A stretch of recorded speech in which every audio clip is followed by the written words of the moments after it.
অনুরাগের ছোঁয়ায় দেখুন রূপার সত্যি প্রকাশ। একের পর এক জমজমাট এপিসোড আসছে অনুরাগের ছোঁয়ায়। প্রত্যেকটা পর্ব আবারও আগের মতো জমে উঠেছে। মিশকা নতুন করে ষড়যন্ত্র শুরু করে দিয়েছে। মিশকা টিস্কার ছদ্মবেশ ধরে নতুন এক রহস্য তৈরি করেছে সবার মাঝে। তবে রূপা জানে যে টিস্কা বলতে কেউ নেই, মিশকাই টিস্কা। তবে এবার রূপা তার পরিচয় প্রকাশ করতে চলেছে। সম্প্রতি ধারাবাহিকে দেখা গেল রূপা সোনা সূর্যকে তাদের বাড়ি থেকে চলে যেতে বলে। এরপর সাক্ষ্যদীপ এবং তার মাকে ঘরের মধ্যে আটকে রেখে দীপাকে নিয়ে সেই জায়গায় চলে যায় যেখান থেকে আলাদা হয়েছিল তারা। মানে যেখানে প্রচণ্ড ঝড়ে দীপা রূপা আলাদা হয়েছিল। সেখানে নিয়ে গিয়ে রূপা দীপাকে বলে, মা হয় তুমি আমাকে চিনে নেবে, না হয় আমাদের অন্য কোথাও দেখা হবে। তার মানে এবার দীপা সুস্থ হয়ে রূপাকে চিনতে পারবে। রূপা তার আসল পরিচয় দিবে দীপাকে।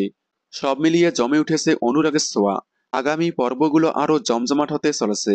তাই দেখতে থাকুন অনুরাগের ছোঁয়া, সোম থেকে রবি ঠিক রাত 9:30টায় স্টার জলসায়। অনুরাগের ছোঁয়ার সকল আপডেট সবার আগে পেতে চ্যানেলটি সাবস্ক্রাইব করে পাশে থাকা বেল আইকনটি বাজিয়ে দিন। ধন্যবাদ।